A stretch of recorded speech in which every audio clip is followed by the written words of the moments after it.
Khalida and Hassan, reference is the relationship of identity which holds between two linguistic expressions. The example here, Mistress Thatcher has resigned. She announced her decision this morning. So the pronoun she points to Mistress Thatcher within the textual word. So reference, as I said before, reference is more like textual rather than semantic sense. And the third most common reference items is third person singular and determiner. The example of determiner here is the, this, and those. Example, Mrs. Thatcher has resigned. This delighted her opponents. So this here refers to Mrs. Thatcher has resigned. In order to know the determiner this here, we have to refer back to the previous sentence so we can know the reference of this over here. And therefore, reference is a device which allows the reader or hearer to trace participants, entities, events, etc. in a text by mentioning participant explicitly in the first instance. For example, by name or title, and then use a pronoun to refer back to the same participant in the immediate context.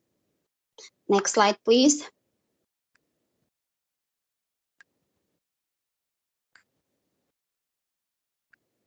Okay, thank you, Han. And actually, reference mostly based on textual, but it can also be extra linguistic relations that is established situationally. Situationally here means a given pronoun may refer to an entity which is present in the context than surrounding text. For example, he is not back, not back yet. An utterance, he is not back yet, is perfectly visible provided the speaker or hearer a clear identify of he, pronoun he over here, because we have the certain or specific context. In this, for example, here a couple referring to their son. And another type of reference is co-reference. Co-reference is not strictly a linguistic feature at all, but a matter of real-world knowledge, or it depends on the knowledge of the word rather than the textual competence. For example, here, Mrs. Thatcher, the Prime Minister, the Iron Lady, maybe. So it's more like the special someone or the proper noun. Next slide, please, Anne. Okay. There's another important thing over here, which is different preferences exist across languages for certain general patterns of preference. For example, here in Brazil and Portuguese, they keep using proper noun, while in English we substitute it with pronouns. And also in another case is in Japanese and Chinese, the continuity of reference is signaled by omitting subject of the following clause. So if the following clause still refer to the same subject, then they don't use the subject. They just go ahead with the verb and object. So this is just like a challenge for the challenge for translator if they translate from Japanese and Chinese. The next, please, Han. The next is about substitution and ellipsis. Substitution and ellipsis is interconnected one another. First, substitution and ellipsis are grammatical rather than semantic relationship. So if the reference is more like textual and related to semantic sense, then substitution and ellipsis are more like grammatical. Substitution is an item. Substitution means an item or items is replaced by another item or items. For example, I like movies, and then there is another answer that I do. Do here is substitute of like movies. Items commonly used in substitution in English include do, one, and same. Example like I do, or we can just say like I like movies and I can answer like same. That's the example. Okay, and ellipsis. Ellipsis involves omission of an item, or in other words, an item is replacing by nothing. For example, here, John brought some carnation and Catherine some sweet peas. Elliptic item is brought in second clause, so there's no repetition of brought because it still refers to the first clause.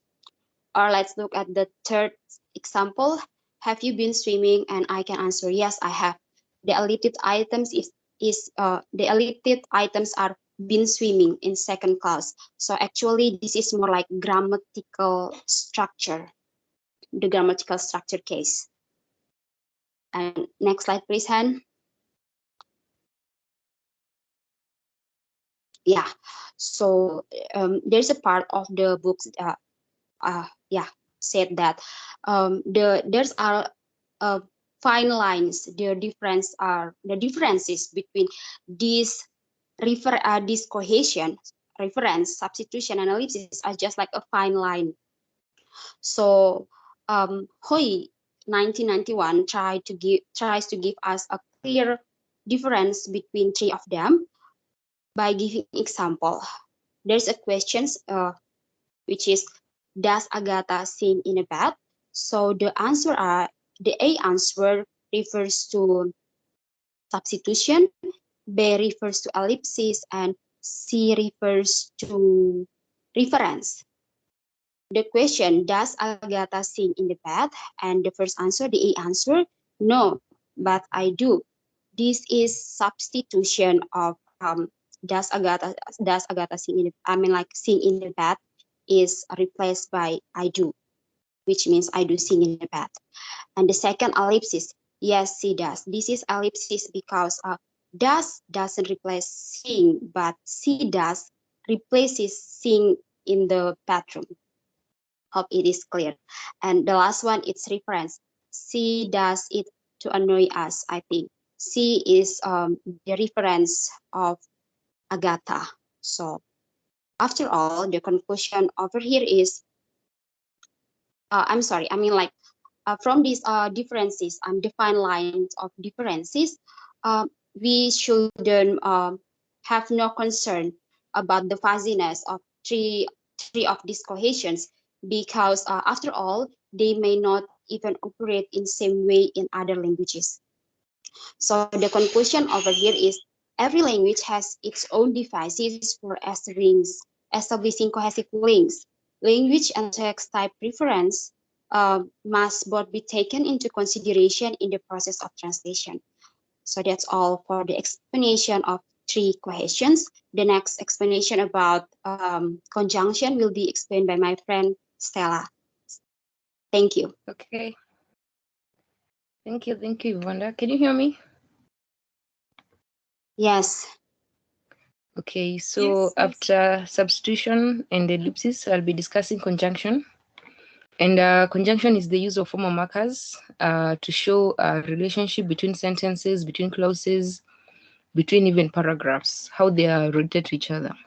So it shows how writers want the readers to relate to what is being said and what was said before. So we are going to see that when you talk of conjunctions, normally we use them when we want to show relations. So going on to the next slide.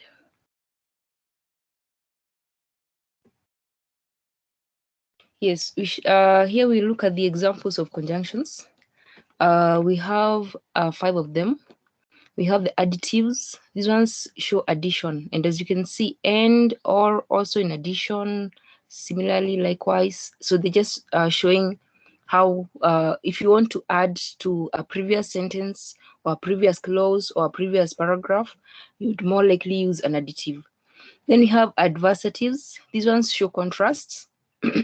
Sorry. For example, you have but, yet, however, on the other hand, at any rate, as a matter of fact. So these ones, normally we use them, it's the examples of conjunctions. Then you have causal.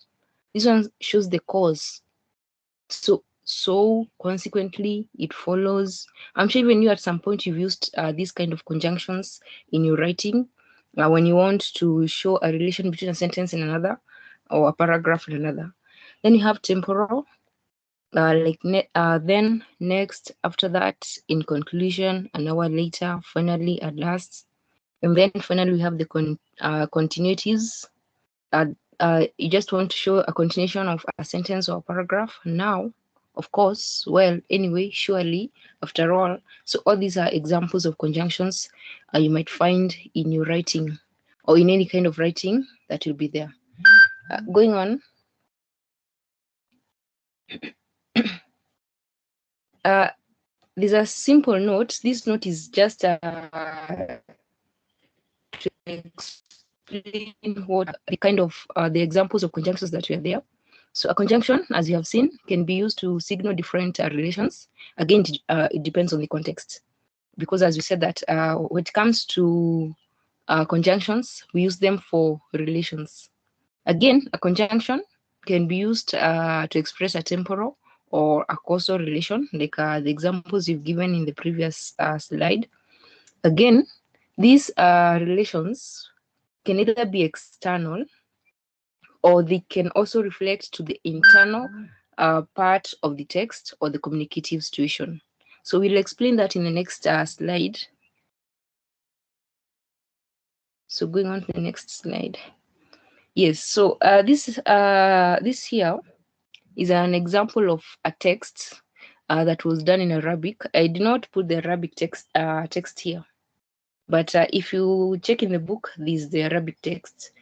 So the English source is the first one, the first side where we have the Britain's press release.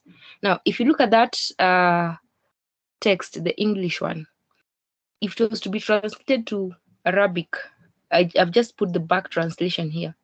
But look at the first English source text. There are no conjunctions at all. But because the writer wants to bring in cohesion, wants to make the translation to be natural, what they do is that sometimes they might have to use or to include some conjunctions. Like if you see the use of and, this, and also has been added in the Arabic texts, unlike the English text, which did not have any conjunction at all. So we see that conjunction sometimes can be used when it comes to translation. So you can see in the English text, it's only the punctuations that have been used. But in the back translation of the Arabic text, there's a lot of conjunctions being used there. So going on to the next slide. Yes, so this is just something you should know, that some genres have more conjunctions than others.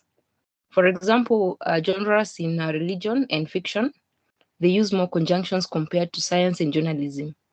So you'll find if you're reading religious texts, you'll find that there are so many causal conjunctions: because, since, for.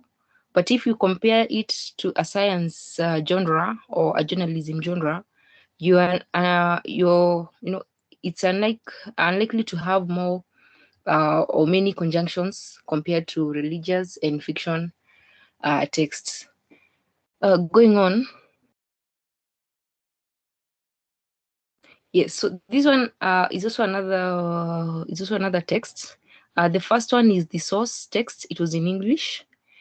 It's Arab Political Humor by Kishtani, 1985. So the first one is the English source text. The other one is the back translation. So there's the Arabic part. I did not also put it here. So as you can see, if you compare the number of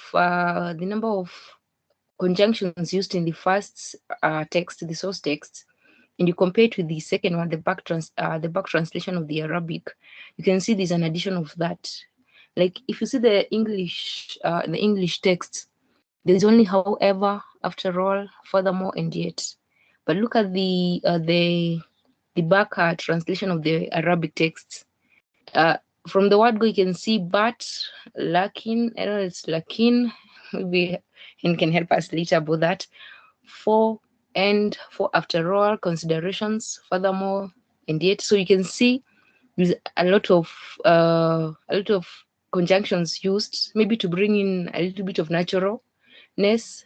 We don't know about the accuracy also when it comes to the source and the target text, but you can see these author or this writer wants to make the texts as natural as possible, so that it can also bring out the meaning that was in the source text. So you can see a lot of conjunctions being used. So that's how sometimes you find conjunctions being used when it comes to translation, to bring in cohesion in a text or in a paragraph or in sentences. Going on.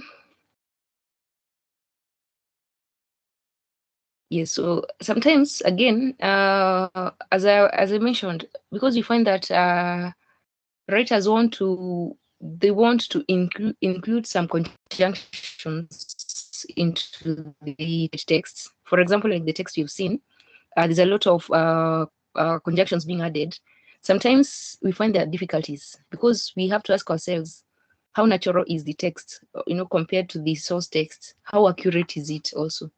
Is it again logical? Does it bring out the meaning as it was expected? Because now we see that we add some conjunctions in it that we are lacking in the previous source text. So these are some of the difficulties we might find when it comes to the translation of conjunctions. And I think that is the end of conjunction discussion. So Hen will help us, will take us through the next part. Yes. Now we're going to be talking about lexical cohesion. And if we talk about lexical cohesion, it mainly refers to the role played by the selection of some vocabulary organizing relations within a text. A lexical cohesion can be divided into two main categories, reiteration and collocation. So first, if we want to talk about cohesion, we mean by cohesion is that the aspect of a text that requires that the text looks unified rather than unrelated sentences, like to have relationship of meaning that exists within the text and that can define it as a text. That's cohesive, not having utterances that are not related to each other. So by lexical cohesion, we mean that that can be achieved by the vocabulary. So it mainly can be created by, as explained, reiteration and collocation.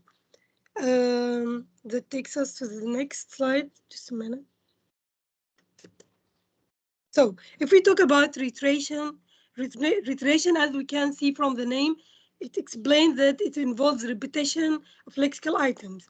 A reiterated item may be repetition of an earlier item, a synonym, a near synonym, a superordinate, or a general word. Example of that would be, there's a boy climbing that tree. So if I said the boy is going to fall if he doesn't take care, then it's a repetition. Because I repeat the word the boy again. The lad is going to fall if he doesn't take care. I replace the word the boy with the word the lad. So this is a synonym of the word boy. Then we have the word the child is going to fall if he doesn't take care. This is superordinate word because the boy it has a lot of words that comes below that word, which is one of them is the child. So the child here is a superordinate. Then we have a general word. For example, we replace it with a modifier. The modifier here is an adjective. Instead of saying the boy again, I use the adjective, which is the idiot. The idiot is going to fall if he doesn't take care. If we use about lexical cohesion through general word, an example of that would be, for example, the word human. Then we can say child, woman, man, people, person, boy, girl, and child. All of them coming as the same category. The class of general noun here is a small set of nouns that have generalized reference within the major noun classes. In this case, is human, as explained. If I said human, then I can say woman, I can say man, child, girl, people, all of them belonging to the same category. So some general nouns have these interpersonal elements. For example, if I said, I have been to see my great aunt. The poor old girls getting very forgetful these days. So we can replace one word by another that comes as one of the categories belonging to this to the main category. Just as I explained earlier, the word human and all the categories belonging to the word human.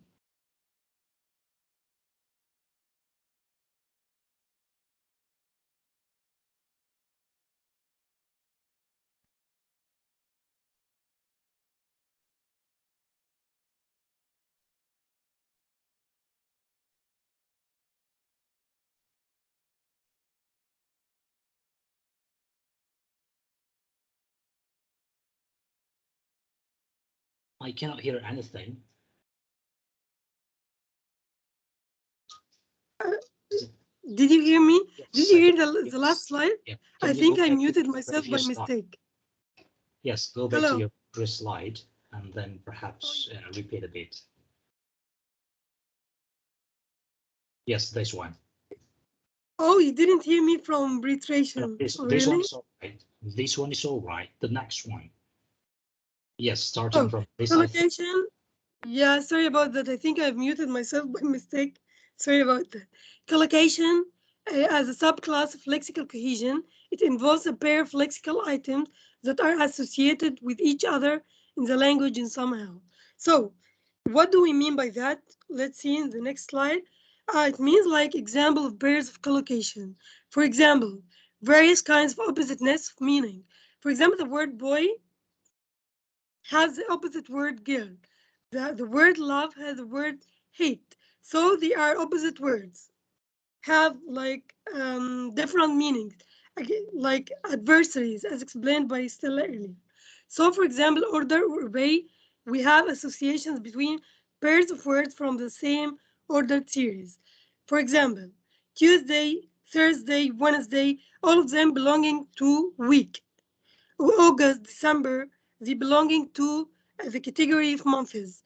Dollar, cent, all of them money, Egyptian pound, maybe other currencies, all of them belonging to the category of currencies. So association between pairs of words from unordered lexical sets. Like for example, part word. So we have the word car and we have the word wheel. All of them, wheel is part of the car. They have it's a part of it. It's a part of the whole. Then we have car and brake. Car is the part is the whole and brake is the part. Body and arm, of course, body the whole and arm is part of the whole. Then we have part relations like mouth and chin. Then because we have mouth and chin, both of them are part. They are they're related to each other because they are part. Both of them are parts from the face.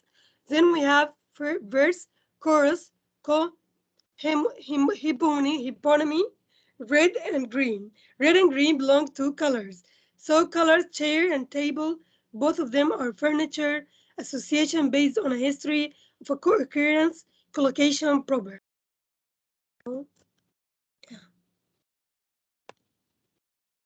So just wanted to give more examples, but that's what, will that just give me a minute?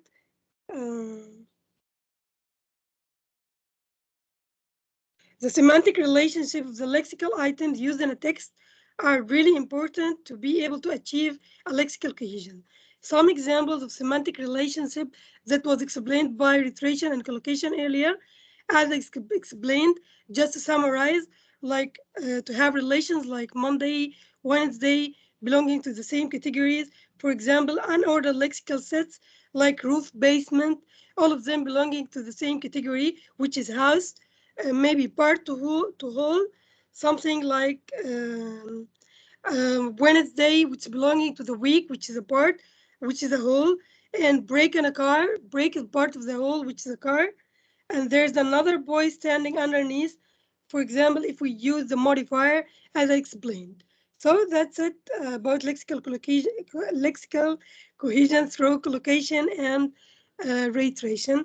I hope it's clear. It's quite simple, but I'm not. I hope that me, Stella, and Yvonne delivered the whole chapter by Mona Baker. In other words, nicely to communicate it efficiently to all of you.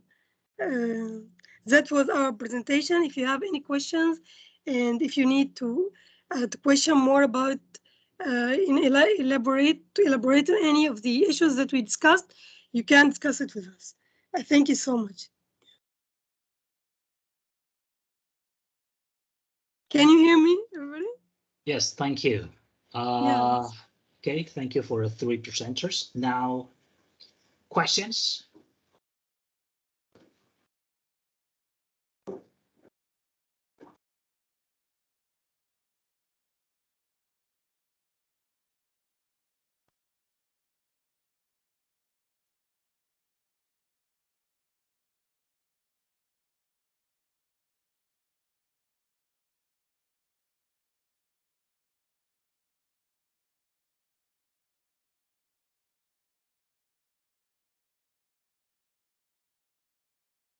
It's a little bit quiet here. Do you have any questions Yes. for the three, or one of the three, or maybe two of the three presenters?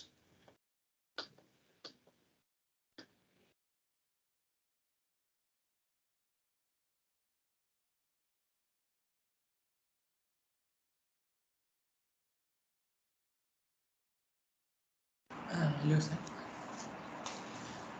Hello. Yes, Cyprus. Hello, Emma. How are you? Thank you so much for presentation. It was appreciated. And I have a question about the ellipses and substitution. What do you think that what is the role of ellipses and substitution, and how do you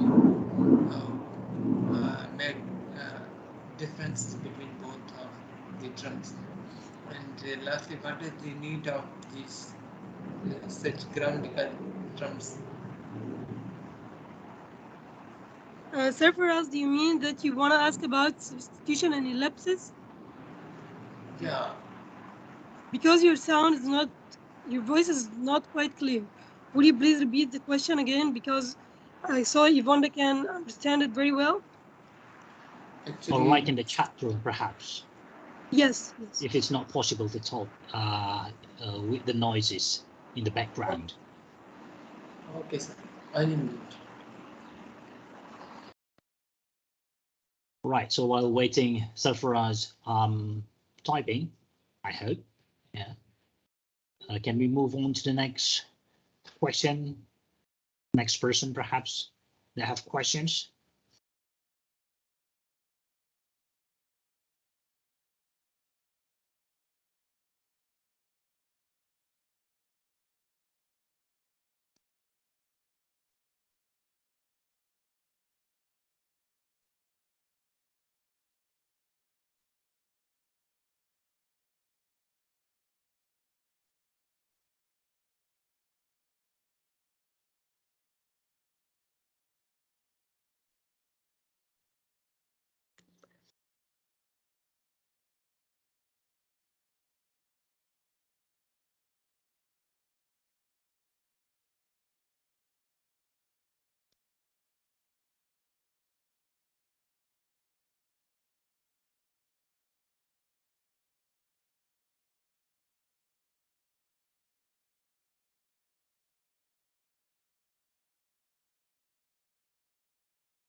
Seems that we have the question already in the chat room.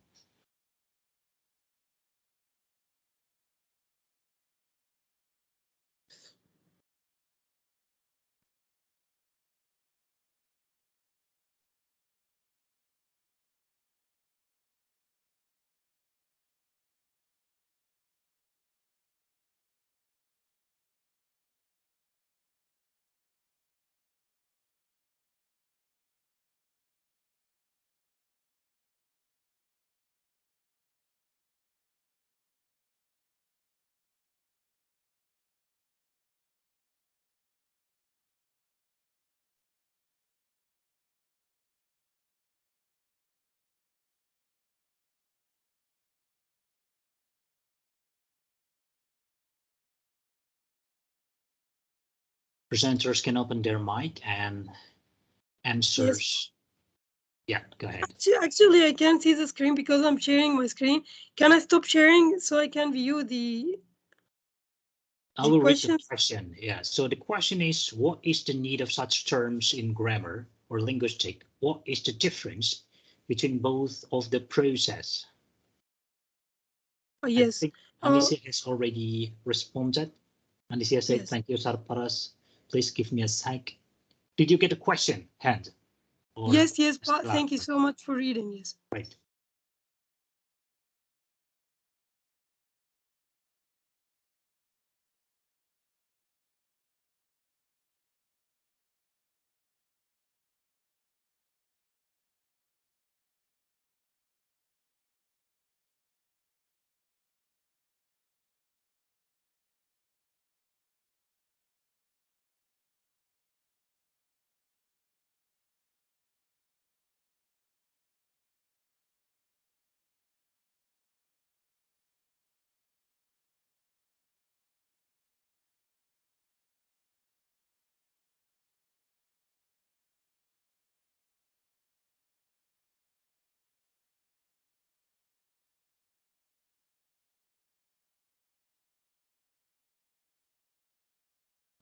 Hello, Sarfaraz. Can- Yeah. Yes, I Okay. listen. Okay, Sarfaraz, I'll try to answer your question. So the difference between what is the need of such terms in grammar and the difference between both terms. So actually this is in grammar, this is like such as helpful alternative. And this is the difference between both process. I will explain that the substitution over here is replace another item, replace an item by another item. For example, and you said you like movie, and then I answer I do. So here do over here is replace the clause like movie. So do replace the clause like movie is a substitution, while ellipsis involves omission of an item, or in other words, an item is replacing by nothing. So this is means that this is a case of lifting something unsaid, which is nevertheless already understood. So not more like a missing information, but because of the case of grammatical structure. The example over here is a second. I should see our slide.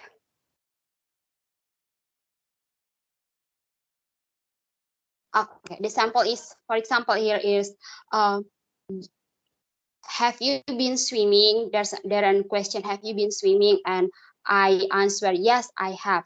Instead of answer yes, I have been swimming, I just answer yes, I have. So there's a elliptic items or an omission items which is been swimming.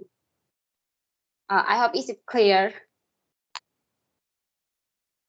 What do you say, Sarparas? It's quite clear, but Anisia, what do you think? Are these terms related with the discourse or in translation? I actually wanted to know that what is the role of both processes in translation?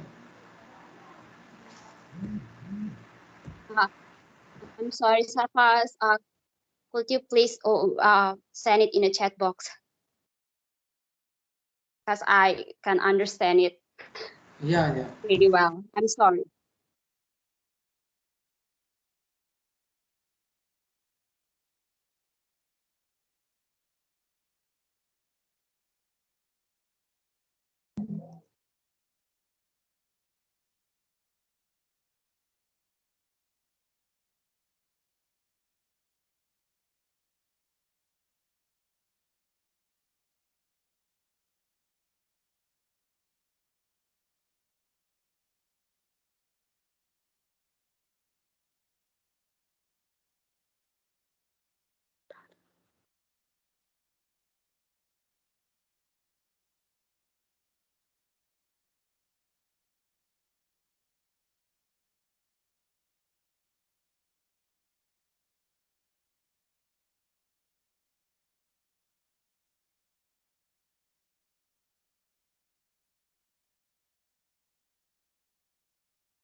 Hello, Sarfaraz.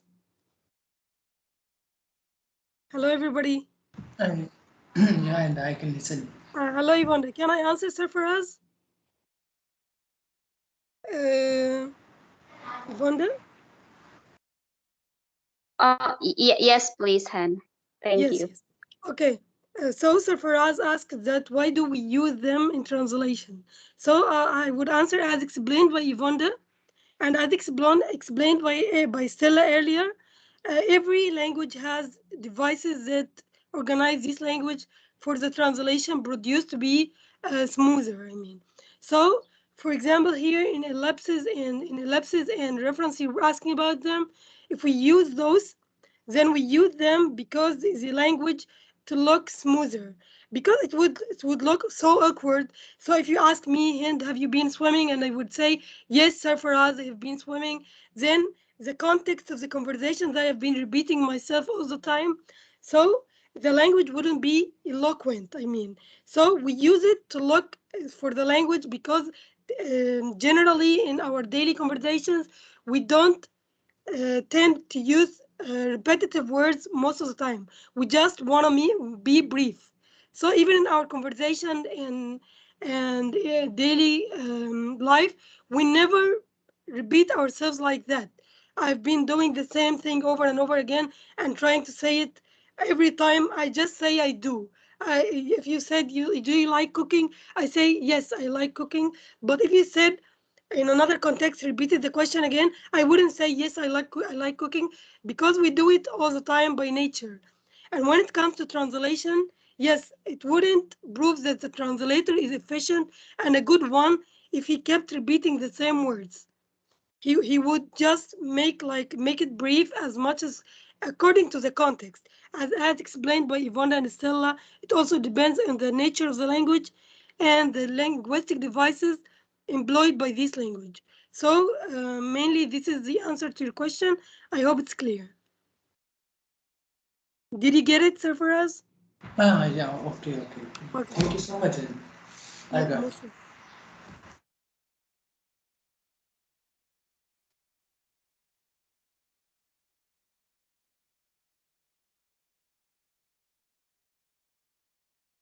Right, more questions for the presenters? We still have a lot of time actually, so I allocate one presentation to be like 50 to 60 minutes, but the presenters only like use like 40, less than 40 minutes. So yeah, we do have lots and lots of time for questions and answer session.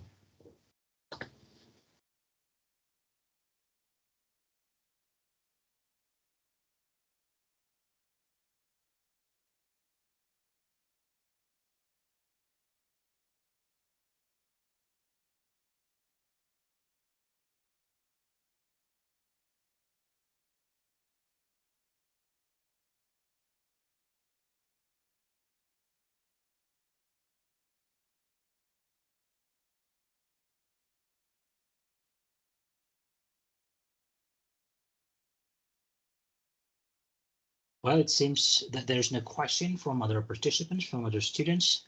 For the three presenters, is there anything that you want to add? No, but actually, I just wanted to give a comment on the text explained by Stella earlier about the translation, because Mona Baker is Egyptian mainly, so most of the examples given by her most of the time are in Arabic. And yes, because it drew my attention, because I never knew that actually we do it naturally, that when we translate from English into Arabic, we use a lot of conjunctions to make it look more natural in the translation than the original text. But when Stella explained it earlier, yeah, I was like, yes, we do that most of the time. We add a lot of conjunctions that are not available in the main text to make it natural. And that has to do with the Arabic language. I don't know if other languages use the same technique or not, but I think it's kind of different from one language into another when it comes to the naturalness of the translation and the techniques used by the translator to make the language looks more spontaneous and more natural. So I just knew that today. We do it. Me, myself, I'm a translator. I do add a lot of conjunctions, but I didn't know that we do it. I mean, we do it to make the translation look smoother. But now that we studied that in the chapter by Mona Baker, now I understand that this is one of the techniques used. So, yes, that's what I wanted to add. So I wanted to add commenting to the presentations that we did ourselves. Nothing more to add. I think it's quite clear. Maybe because we are the presenters ourselves. I don't know if everybody in the class already understand very well. I hope so. Please give us your feedback. Right, so the point that Hans was making is that by studying linguistics, what you did naturally under your consciousness, now you realize that explicitly. So that's Yes. the use of studying linguistics. Sometimes we just say Yes. something without, we don't even know why we say such thing. Yeah, but by studying linguistics, now we understand in linguistics in general, not only translation. Yeah, so why we use this pairing with this word, why not this word? So yeah, linguistic makes that explicit. Yeah, that distinguishes you, that separates you from non-linguist, that you are able to explain what happened in the background rather than just do. Okay. Great. Yes. Any other additions from the other presenters, Anicia and Stella? From my side, not really. I think it was comprehensive. I think we have managed to discuss it quite well. So I have nothing to add. Okay, thanks for the response, Stella. And Anicia? So do I, sir. I have nothing right now, but probably I will share if the middle of discussion I find anything. Thank you, sir. Okay, great. Yeah, thank you for the presenters. I actually do have some questions actually, but I will just share my screen to make it easier for the presenters and everyone else. So this does not, I don't target presenters, so feel free if anyone else want to respond to my questions. Yeah, I want to respond to this. So I'm not a native speaker of Sundanese, but I do understand when they say things. Okay, a little bit. I understand a little bit. So this is some examples of Sundanese back translated to Indonesian. Okay, and this is the English translation. Now, if you have a look at this, what do you think is happening here? And how this corresponds to today's topic? Feel free to take some time, maybe 1 or 2 minutes.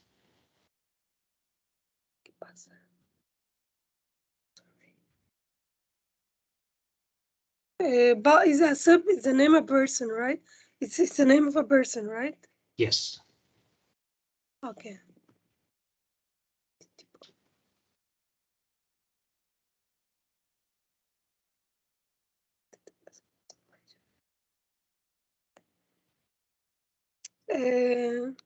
Hello, but I think Yes. Go ahead.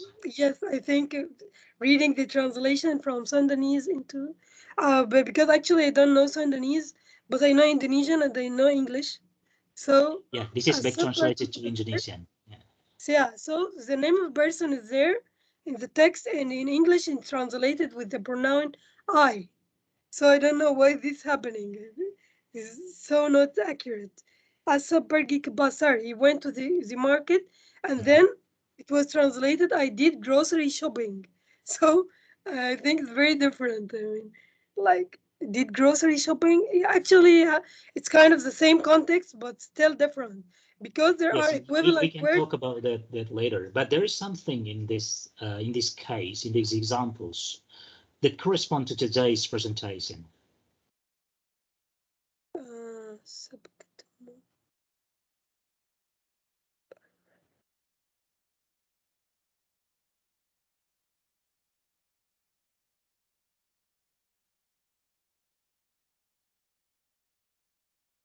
Others, feel free also to jump in. I don't Yes. target Hand or the other two presenters only. So if you want to respond to this, that's totally acceptable. I'm happy to hear your thoughts. I think conjunctions are the one aspect that was translated accurately. Okay. Yes, because truth, then tapi, but for me, for me, conjunctions remain the same in both languages. No modifications whatsoever. Truth, tapi, but rather than that, the translation is not accurate at all. I mean, but I know that we're not mainly discussing the accuracy of translation. Okay, you're almost there, Hand. Okay, good job. Well, Hello, sir. Anicia, yes, Anicia, go ahead. Yeah. Anicia, do you speak Sundanese? I would like to. Yes, sir. Do you speak Sundanese? No, Okay, go ahead. but I can understand it a bit. So over here, this is we can find the cohesion of reference. So there is a reference in this translation. What I mean over here is accept a proper noun is a substitute, or I mean like it's replaced by I, or in other words, I refers to accept, and it's also common in Indonesian culture. When we speak, we use our name instead of saya or aku. So like accept, instead of saying saya pergi ke pasar, we can just directly say our name like Asep pergi ke pasar. So over here we find reference in this translation. That's all I can say for now, sir. Thank you.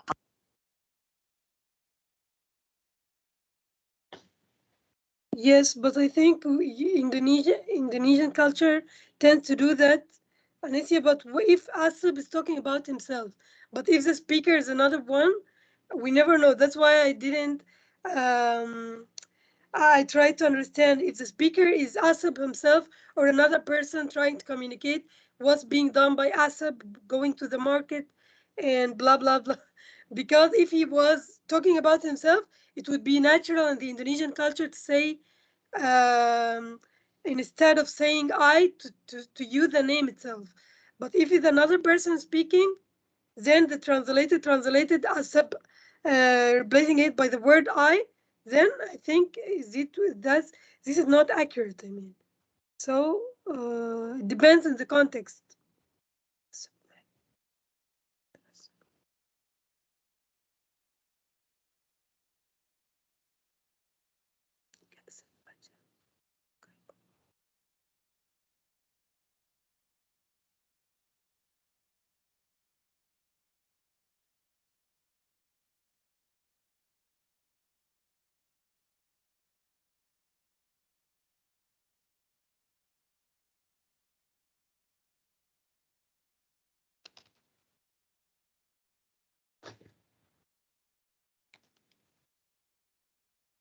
Okay, so I added back translation. So Yes. Indonesian and English, because Stella said, yeah, if there was a back translation in English, it would be easier for us who barely speak Indonesian. Okay, go ahead. By the way, did you take any Indonesian lesson before you got enrolled to this program? Siapa? No, everyone, except Oh, Indonesian native speakers. For me, yes. No, For me, I joined actually. I took master's degree in Indonesia, in Muhammadiyah Surakarta, but it was focused on Indonesian language education. My major is English from Cairo University, English language and literature, and then I went to Indonesia for 3 years, studied Indonesian, then came back to Egypt, studying English again at Undip. Yeah. What about everyone else? Did you take any Indonesian lesson? No, it was basically English. Okay. Yes. Yeah, so now we have the back translation in English. Stella, would you care to respond to this?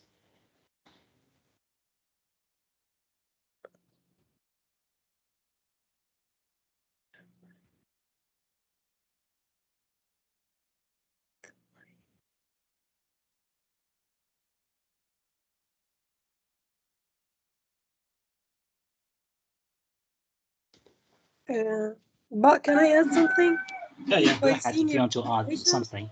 Yeah, I think by seeing your translation, yeah, it's mainly about conjunctions. I mean, because Asab Bargik Basar, Asab went to the market. Um, then Asab met mom. We see the word accidentally. You added this word. Yeah, but it's a translation for. Yeah, I think it's mainly about the conjunctions and adding some words. For example, just as a word, he gave mama titip one asap. So we translated mom gave me her money. We added the word her money. We added some aspects that's not available in Indonesian language to make it look more natural. I mean, so it's mainly about conjunctions and reference. I mean, as explained by Inicia, by Yvonne. Yeah, mainly I keep thinking actually, but I can't see the point that you're referring to exactly. Okay. I Thank think you. there's substitution Yeah, stop sunset to palace. Okay. because if you look at the first sentence of the English translation, I did grocery shopping. Grocery shopping has been, it's the market to the market. Yes. So I think there's that aspect of substitution. You replace another word for another.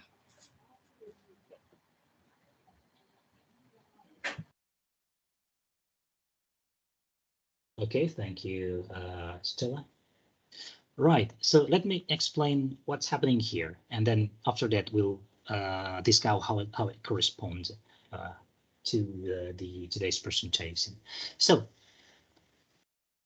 if you have ever spoken to Sundanese people who's Indonesian, perhaps you're speaking with the Sundanese people speaking Sundanese, whose Sundanese greatly influenced, whose Indonesian is still greatly influenced by Sundanese, you will notice that sometimes they repeat their own names, even though when they are talking about themselves.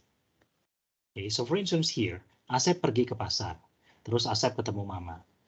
Have a look at the English back translation. Asep went to the market, then Asep met mom.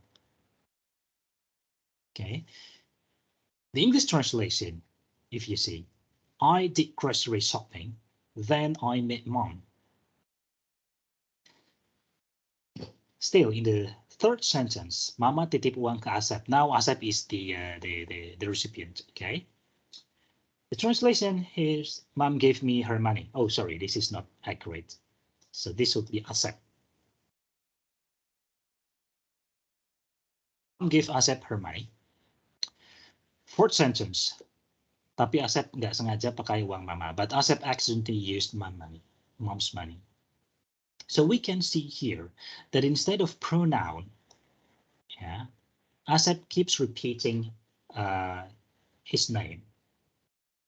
Now, is it common in your language to use your name instead of pronoun to refer to yourself when you are speaking?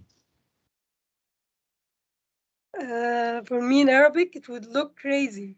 If I did something like that, people would be laughing at me.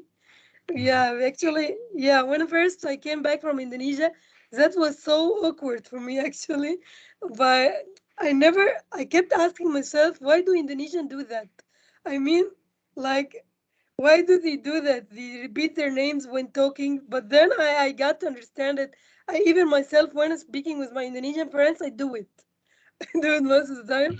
But yes, I think this is one of the characteristics of Indonesian language. We never have something like that in Egypt. If we did something, or in Arabic language, if we did something like that, people would just think that I'm thinking highly of myself. Even in one of the interviews done by the singers here in Egypt, she was talking about she's very popular in Egyptian and Arabic culture. Her name is Fairuz. She's very popular. Um, when talking about herself in one of the interviews, she would say Fairuz doesn't like that. Fairuz appreciated if people do that.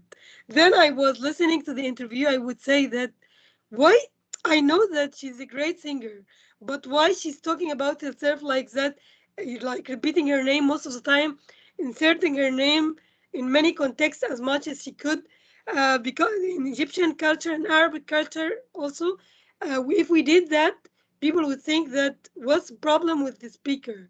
Do they think that highly of themselves? Because if they keep repeating their names, um, it would give a very bad impression to the other speakers, I mean. So, yeah, mainly this is about Arabic culture. I don't know about other cultures, but I understand it totally when it comes in the Indonesian context that it's something natural and it doesn't express any bad intentions. I mean, it comes part of the Indonesian culture. But I still don't really understand it. Why do Indonesian use it? I mean, I got acquainted with that. I got used to using that. I used myself these characteristics of Indonesian language when I was in Indonesia, but I never knew why this aspect exists in the Indonesian language. That was my comment. Yes.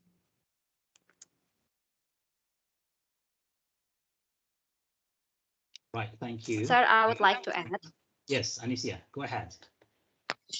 Okay, I think if we talk about this in context of Indonesian, overall Indonesian, and then it's not normal. But if we take out for certain cultures, specific cultures, for example, over here is Sundanese, then yeah, it is normal. Because in my own culture, we still use name. I mean, like we mention our own name when we talk to people. In this case, is our relative or our family because it shows affection or closeness between we as a speaker and the interlocutor. Therefore, it's also normal. I mean, like it's usually we speak by using our own name in the context of with our own family, with the one that are close to us. That's all, sir. Thank you.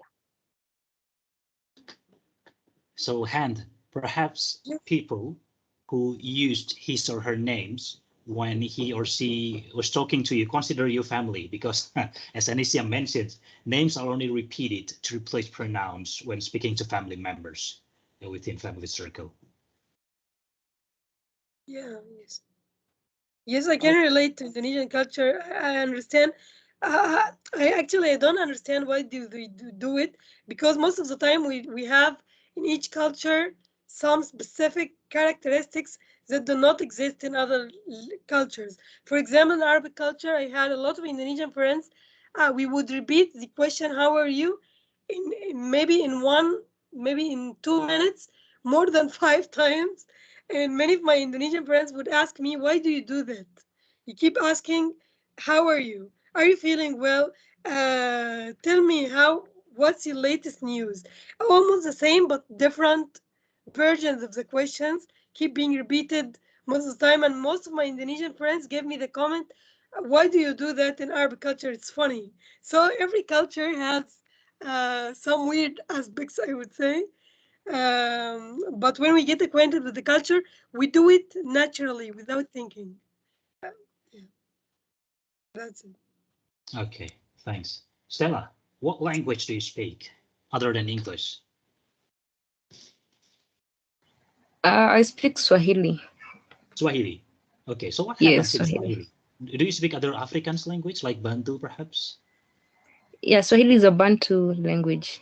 Oh, yeah, okay.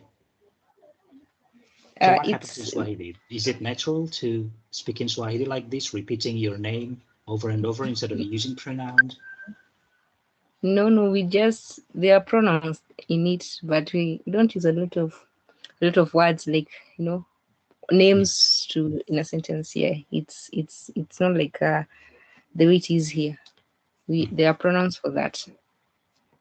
Is there any social linguistic aspect that perhaps distinguish that? So in the case of Indonesian, in the case of the language spoken by Anisia, she mentioned that repeating names are common within family circle, but when going outside, pronoun is name. So what happens in Swahili? Is it the same within family circle and to speak in general to other people beyond family circle? Yes. Like if you're speaking in a informal setting, Mhm. you might use such, but when it comes now to the formal aspect, when you're speaking to other people, you find you using more pronouns and all that. But yeah, because you have friends, you have family members, and normally you find people saying like they use me, like me. The pronoun me is normally used a lot. Mimi, Mimi. I said Mimi.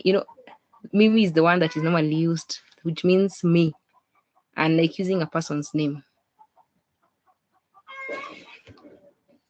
Okay, great. Right, so there's a new chat from Nan. Nan, you can open your mic if you want, actually, but yeah, that's okay to write. I will just read it here. In our culture, Nan said, we can use names, perhaps. Yeah? We can use names if we want. It just depends on the speaker. Mostly we use our name instead of I. Oh. Wait, Nan, can you clarify what is the object of use? In our culture, we can use something. So there is something missing here. Yes. Yeah, we And can use. hello. Okay, yes. Because when I open the mic, I feel like the others can hear. That's why I just type it. No, we can hear you The clear, I thing think. is, Yeah. okay, thank you. So in our culture is that we have a lot of different word for the place of I. Like kind of, for example, if the speaker is younger than the listener, we need to use the me and that. The me is for the girl and that is for the boy. And then also, if the speaker is the same age with us, then there will be no more difference between the gender. We can use nga. But for the if we are talking with the people who is younger than us, younger than the speaker, the listener is younger, then we have to use a go for the boy, for I mean like male, and then also a ma for the female. So it's like uh totally complicated, just only in the place of I. So like sometimes we have to contact to the other people like over the phone or kind of like that. And at the time we are just like we don't know the real status of the listener. In those kind of situation, we just use our name to show our respect. It happened like that. Nan, is your Is that native okay? language? Is your native language Lao? No, my native language is Oh, Myanmar. oh, Myanmar. Yeah. Okay, so got it. Because yeah, I have a friend who talk just like you exactly. But yeah, anyway. Yeah. Yeah, a lot of nasal features on the yeah, but that's phonology and phonetic. Okay, we are not going to talk about that here. Anyway, so yes, so that what happens here. So a lot of repetitions of names instead of using pronoun. And I myself, when I speak Indonesian, yeah, within family members, but just core family. Core family means my father, my mother, and my brothers. I tend to repeat names when I refer to myself. Okay, and then when I go outside, when I meet my neighbor, in formal situations, when I talk to friends, I use pronoun. So in normal Indonesian, beyond family circle, I will never repeat my name, and I will just use name when refer to the third person, when I refer to someone else. So that what's happening with me. Okay, and I think that what happens with most Indonesians. So you use Indonesian, you use pronouns in general. You don't tend to repeat your name unless in specific cultures. At one point, I sent a chat to my girlfriend, yeah, now my wife, and then I repeat my name. And then she said, well, I'm not your mother, she said. So yeah, that's a bit funny. Oh yeah, sorry about that. I was just talking to my mother, and I was still in that situation, linguistic situation, yeah, at that time. Yeah, so that's what's happening here. So in English, it would be awkward if you translate names, yeah, not into pronouns. So generally, you would translate names to pronouns, yeah, when referring to self. Okay, so that's what's happening here. So that's what happening in the examples. Now, how we correlate or how we correspond this to the presentation today. So if you go to, hang on.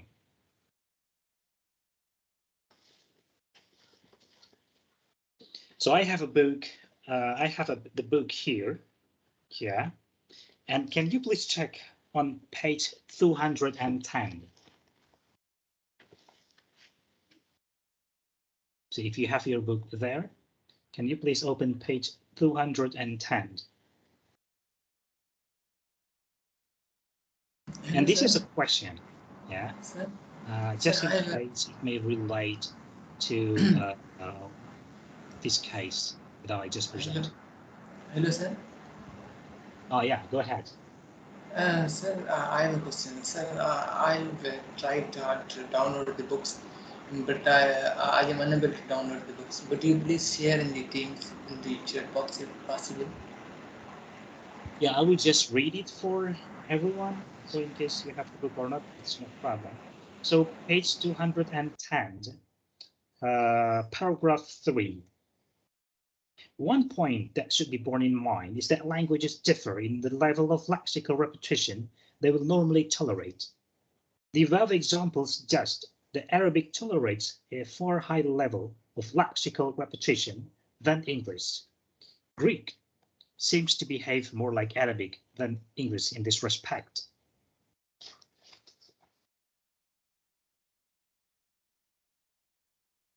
Yeah, that's about it. It's about some languages can tolerate lexical repetition better than other languages. Now, my question is, does this relate to the case I previously presented?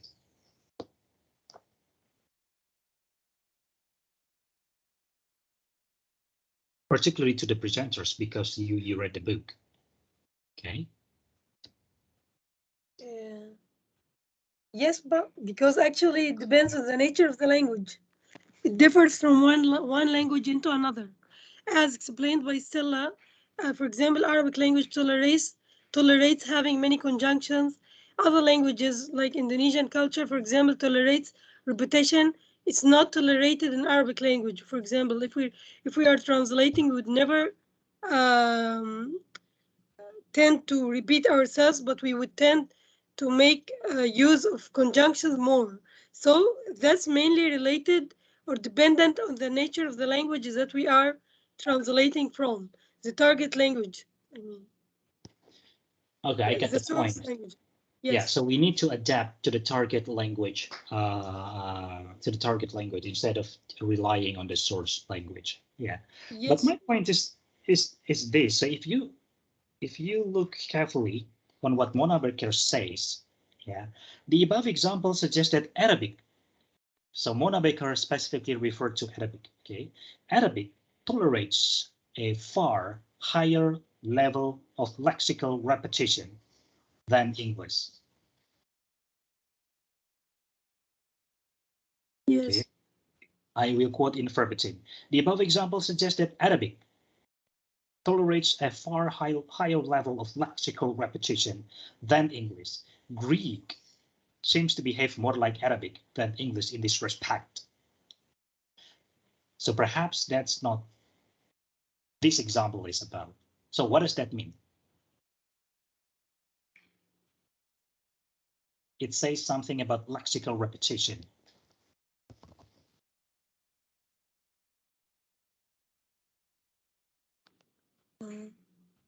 Maybe the word tip, it was translated gave. I don't think this is, because in Indonesian we have the word, there's a word for the word gave, memberi, to memberi sesuatu. But here we use the word tip that was translated gave. It's not the same also. So can I see the just Hang on. yes. 156, 2210 to 110.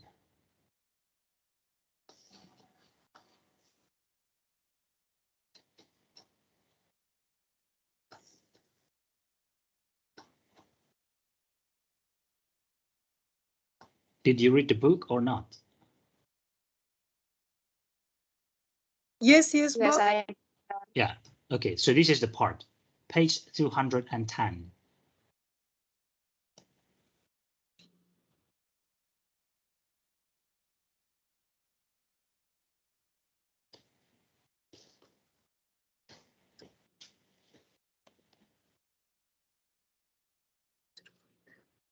To answer this question, perhaps you need to look at the example because it says the above example.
I don't really see the point that you want to highlight, but I don't really. Oh, no, I just, because you said you read the book, okay? So I Yeah, just want, yes. I just want to Yes. ask you, what does this mean? The above example suggests that Arabic tolerates a far higher level of lexical repetition than English. So you need to refer to the example, I think. So this is the example, like translated from Arabic. Yeah, this is the source text. Yeah, and Mona Baker was talking about lexical here. Yeah, lexical cohesion, I think. The one that Hand was presenting. Yeah, good case. Yeah.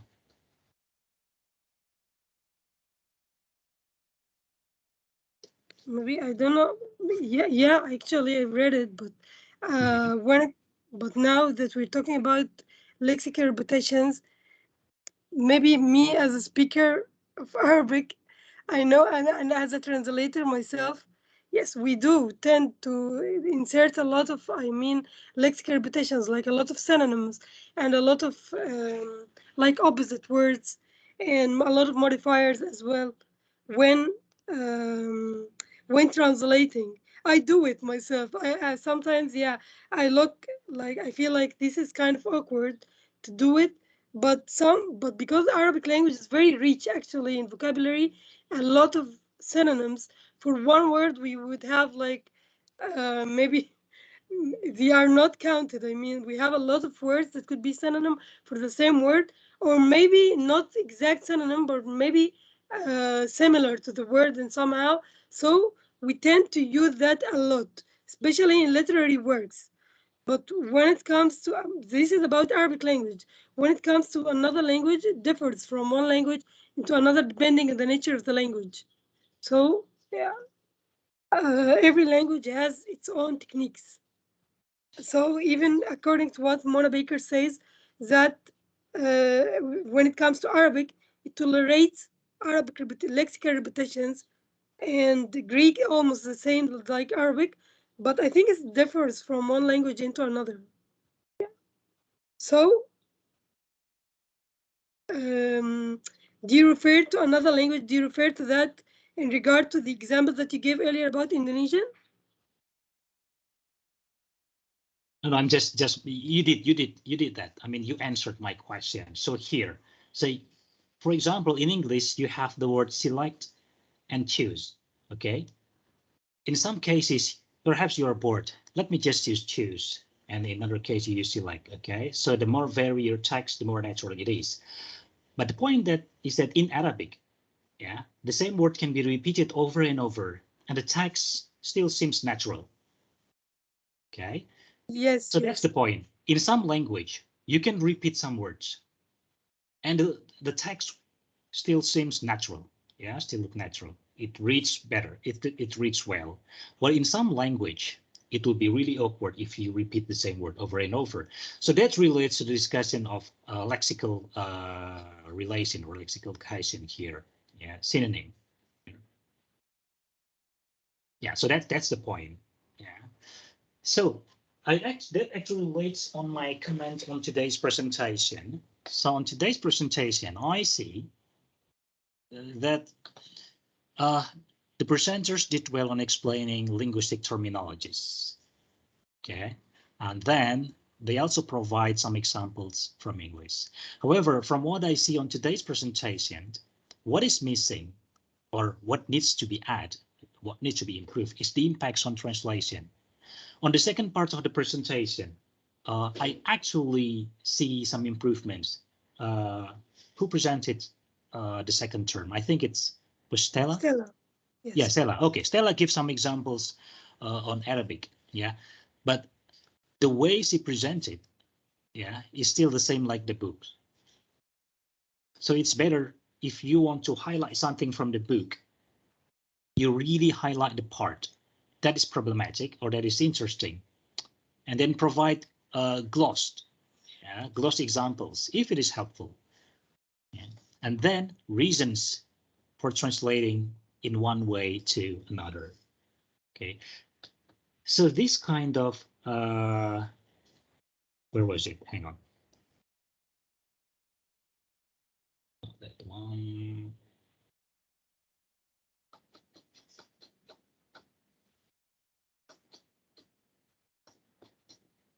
Yeah, this one. Yeah.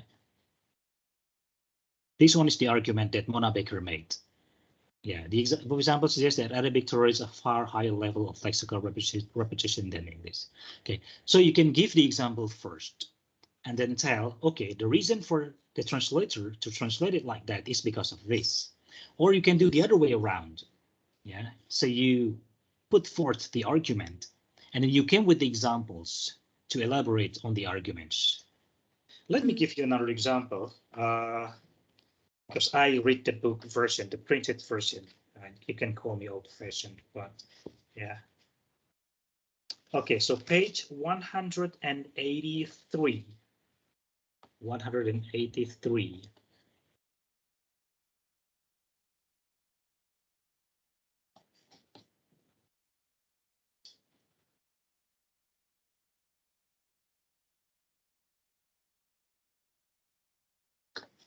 So here, Mona Baker describes reference. Okay. And have a look at her argument here. Not her argument, she was citing someone else. Kellogg explained that Hebrew, unlike English, prefers to use proper names to trace participants through a discourse. Okay. Let me read one more time. Kellogg explained that Hebrew, he's talking about Hebrew is, I think, another Semitic language like Arabic, unlike English, prefer to use proper names to trace participants through a discourse. So where English would normally use a pronoun to refer to a participant who has already been introduced, provided that there is no possibility to confusion. Reference, Hebrew is more likely to repeat the participant's name. Okay, so this almost explains the case that I presented earlier with Sundanese. So instead of pronouns, names are repeated. Well, I don't know if anyone here speaks Hebrew. It would be really interesting if anyone can verify whether in Hebrew proper names, including names of person, is repeated instead of pronouns, and that's acceptable. Anyone speak Hebrew here? I don't think so. No, but yeah. Okay, but my point is that this is the argument. So when presenting, yeah, you can begin with this, the argument, and then the examples, yeah, and counter examples perhaps. So when you are doing presentation, you can take examples from the book, or you can verify. So Kellogg or Mona Baker said this, and you can say, okay, in my language, it doesn't work like that. It works like this. So that will be very interesting and informative for other students, all the audience. Yes. Yeah, so that's about the presentation techniques and how you can make your presentation better. So I think Stella, Hans, and Anicia, why don't you revise your presentation and then, yeah, upload it here. Okay, so upload the revised version. Just one of you. Okay, just one of you. One of you write your name, second presenter, third presenter, and then yeah, add the file. Right. Okay. Let me check my schedule here. Seems that we are over the time. Okay, so let me just do the persons list here. Anicia here. Sarfaraz, I think here. Sadaf. Yes. Sadaf, hang on. Let me just open my Teams to see your names. Okay. Stella here, Nan is here. Hand, Nurul, Francisca here. Francisca, yeah, Francisca is also here. Ah, so everybody is here actually. Right. Yeah, any question about today's session? We still have just 6 minutes actually, but yeah, feel free to ask me questions. If there is no question, I think you better prepare for the next presentation. Oops, sorry. So, hang on. Next week is 28. I think it's just 2 or 3 days before 8. But day off will be on 29th, so we can still meet at 28.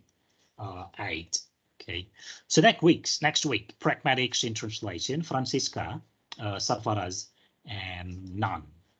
Okay. Sorry if I misspelled anyone's name. Just let me know how I should pronounce your name, or how you would like me to pronounce your name, because I'm not familiar with names other than Indonesian names. Right? Yeah. So that's it. Any question? No, but thank you so much. Okay. It was quite fruitful discussions. Thank you so much. Okay, if there's no more question, I think we can end this session. Yeah. But let me check if you have any question in the chat room.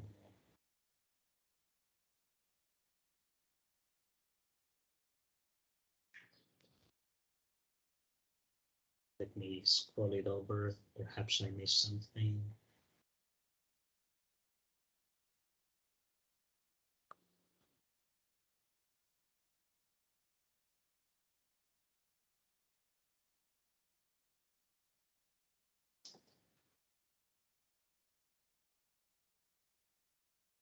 Yeah, I don't think that I missed any question in the chat room. Question.